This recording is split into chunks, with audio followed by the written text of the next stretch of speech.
Director sir, அதாவது மாநகரம் படத்துக்கு பிறகு ஒரு நீட்ஃபுல்லான ஹைப்பர் லிங்க் படமாக இந்த படத்தை நாங்கள் பார்க்குறோம். ஆனந்த ஒரு தயாரிப்பாளராக கிடைச்சதுல எங்களுக்கு பெரிய சந்தோஷம். ஃபர்ஸ்ட் சந்தோஷமா இருக்கு சார். ஃபர்ஸ்ட் ரிவ்யூ நீங்க தான் இப்போ கொடுத்துருக்கீங்க. ஏன்னா எங்க படத்தை நாங்களே உட்காந்து முன்மொழிஞ்சிட்டு இருக்கோம் மேடையில். நான் தான் சொன்னேன், நிறுத்துங்க, அவங்க பார்த்துட்டு கேட்கட்டும், கேள்வி கேட்டால் தான் ஏதோ ஒன்று சொல்லுவாங்கன்னு. ரொம்ப சந்தோஷம் சார். எங்ககிட்ட இருந்து ஒரு நல்ல தயாரிப்பாளர் வந்திருக்கிறதுல எங்களுக்கு ரொம்ப சந்தோஷம். அப்புறம் டைரக்டர்கிட்ட ஒரு கேள்வி, இந்த படத்தில் ஒரு துப்பாக்கி பல கதைகளில் ட்ராவல் ஆகுது.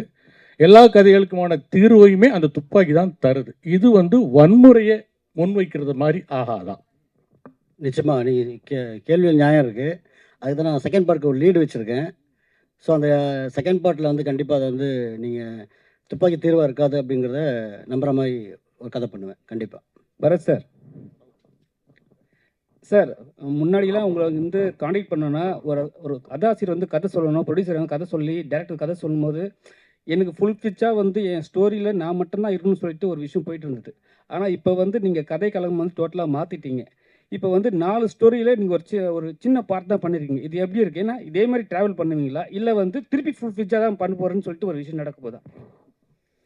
இல்லையே சார், அப்படிலாம் கிடையவே கிடையாது சார். அப்படின்னா நான் ஒரு வெயில் பண்ணியிருக்க மாட்டேன், ஒரு கடுகு பண்ணியிருக்க மாட்டேன். ராஜகுமாரன் சார் என் கூட நடித்தார், வெயில் பண்ணியிருக்க மாட்டேன். இல்லைனா ஒரு அழகாக இருக்கிற பயமாக இருக்கிறது ஒரு படம், அருண் குமாராக இருந்த டைமில் நான் அவர் கூட பண்ணேன்.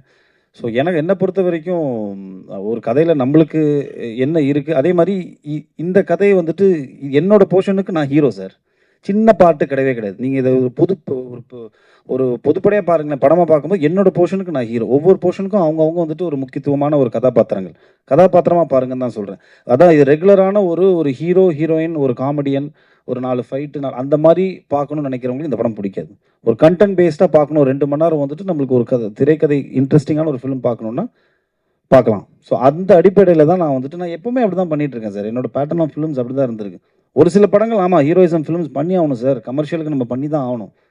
ஸோ அப்படி தான் நான் அதை பார்க்குறேன். ஸ்டார்டிங் ஓப்பனிங்கில் ஒரு இன்சிடென்ட் சொல்லியிருப்பீங்களே, அது ஆக்சுவலாக ஒரிஜினல் நடந்தது தானே? ஆனால் அது கேஸ் இதுவாயிருக்கு. ஆனால் நீங்கள் சொல்கிறது சினிமாட்டிக்காக நீங்கள் அந்த புல்லட் மட்டும் வெளியில் வந்துருச்சு அப்படின்றத மட்டும் நீங்கள் எடுத்திருக்கீங்கல்ல, அதை மையப்படுத்தி தானே எடுத்திருக்கீங்க? ஆமாம், அதை மையப்படுத்தி தான் எடுத்திருக்கேன். அதில் ரைஃபிள் இருக்கும். இதில் கதைக்காக நான் என்ன பண்ணேன், 9mm பிஸ்டலாக மாற்றிக்கிட்டேன். சரி, அஞ்சலி நாயர் கூட ஒரு கேரக்டர் ரெடி பண்ணியிருக்கீங்களா? அது அவங்ககிட்ட சொல்லும்போது அவங்க என்ன இது காமிச்சு, உங்ககிட்ட ரியாக்ஷன் ஏதாவது இருந்தது அவங்க பேசும்போதே? ஏன்னா கதை அவ்வளோ போல்டாக இருக்கும் அதில். ஏன்னா அவங்க ஒரு ஹஸ்பண்டை தாண்டி இன்னொருத்தவங்க நம்மளை யூஸ் பண்ணுறாங்கன்றது தெரிய வரும்போது ரொம்ப இதுவாக இருக்கும்ல. ஸோ அது அவங்க எப்படி எடுத்துக்கிட்டாங்க நீங்கள் சொல்லும் போது கதையை? உடனே ஒத்துக்கிட்டாங்க கதை சொன்ன உடனே.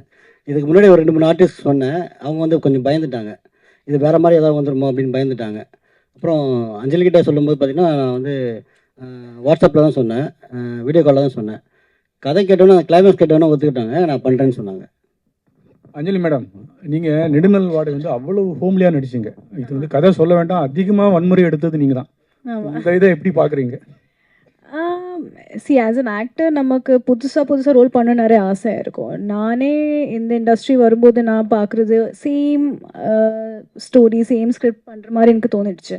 ஸோ சார் இந்த கதை சொல்லும்போது அஃப்கோர்ஸ் என் மனசில் எனக்கு தோணுச்சு, ஆடியன்ஸ் எப்படி பார்ப்பாங்க. பிகாஸ் ஆடியன்ஸ்க்கு நான் இது வரைக்கும் பண்ணுற படம் தே ஹேவ் அன் இமேஜ். அது பாசிட்டிவாக எடுத்துக்கலாம், நெகட்டிவாக எடுத்துக்கலாம். பட் நான் ஆஸ் அன் ஆக்டர் எனக்கு அந்த ஸ்டோரி கன்வின்சிங்காக தோணிடுச்சு. அதுவும் தாண்டி டிரெக்டர்கிட்ட I had trust, like he will take it properly. So and I think actually நீங்கள் தான் என்கிட்ட சொல்லணும் உங்களுக்கு எப்படி பிடிச்சிருக்குன்னு. பிடிச்சிருக்கா? Thank you. Once upon a time in Madras ரொம்ப க்ளோஸ் டு மை ஹார்ட் இந்த படம். எதுக்குன்னா டெஃபினட்டாக இந்த படத்தை பார்த்ததுக்கப்புறம் பார்க்குறது 100 பேர் பார்த்தா ஒரு 10 பேர்த்துலையாவது அவங்க லைஃப்பில் ஒரு சில சேஞ்சஸ் அவங்க பண்ணிப்பாங்க. அந்த மாதிரி சில விஷயங்களை இலைமறை காய்மறையாக சொல்லியிருக்காங்க இந்த படத்தில். ரொம்ப சட்டிலாக, ரொம்ப அழகாக அதை போர்ட்ரே பண்ணியிருக்காங்க. ஸோ இந்த மொத்த படத்துலேயே எங்களோட போர்ஷன் மட்டும்தான் கொஞ்சம் ப்ரீஸியாக இருக்கும். மொத்த படமுமே சீரியஸாக போயிட்டு இருக்கும்போது அதில் நடுவில் ஒரு சின்ன ப்ரீஸி போர்ஷன்னா அது நாங்கள் பண்ணியிருக்கிற போர்ஷன் மட்டும்தான். அண்ட் பர்சனலாகவே நான் ப்ளே பண்ணியிருக்கிற அந்த கேரக்டர் என்னால் கனெக்ட் பண்ணிக்க முடிஞ்சுது. ஏன்னா அனிதா ஆன் ஸ்க்ரீன் எப்படியோ அப்படி தான் நிறையா விதத்தில் பவித்ராவும். ஸோ என்னால் ரொம்ப கனெக்ட் பண்ணி ஒர்க் பண்ண முடிஞ்சுது. And to be a part of a film with such huge star cast and people with so much passion, அதில் நம்மளும் இருக்கோம் அப்படிங்கிறது வந்து ரொம்ப சந்தோஷமாக இருக்குது. இதில் இந்த தமிழ் குடி அப்படிங்கிற வார்த்தை 2 தடவை வருது. ரொம்ப ரசிப்பாக இருக்குது அந்த சீனு. அது மூலமாக சமூக நீதியை சொல்கிறீங்க போல இருக்கு. இயக்குனருக்கு தான் கேட்குறேன். கண்டிப்பாக நான் நீங்கள் உடனே கொடுத்துருவோம் மைக்கை, டோன்ட். இயக்குனர் இல்லை, அவர் அந்த பக்கம் இந்த பக்கம் பார்க்குறாரு, அதுக்காக சொன்னேன். அது ஆமாம், அது வந்து பார்த்தீங்கன்னா சீமான் தான் தமிழ் குடிம்பாரு. அப்போ அவரை மனசில் வச்சு தான் அந்த ஒரு இதுக்கு பதில் சொல்லியிருக்கிறீங்களா? இல்லை அப்படியெல்லாம் ஒன்றும் இல்லை சார். நம்ம சமூகத்தில் நம்ம படிக்கிறது, பார்க்குறது, பேசுறது. ஸோ நான் எங்கள் ஃப்ரெண்ட்ஸ்குள்ளேயே நிறைய டிஸ்கஷன் இது சம்மந்தமாக நிறைய நடக்கும்.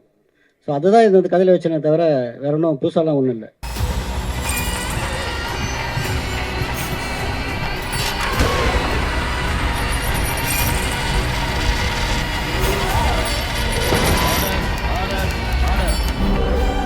நிகழ்தகவு குற்றங்களின் மறுபரிமாணம் நாள்தோறும் இரவு 10 மணிக்கு இணைந்திருங்கள் நமது நியூஸ் தமிழ் தொலைக்காட்சியோடு.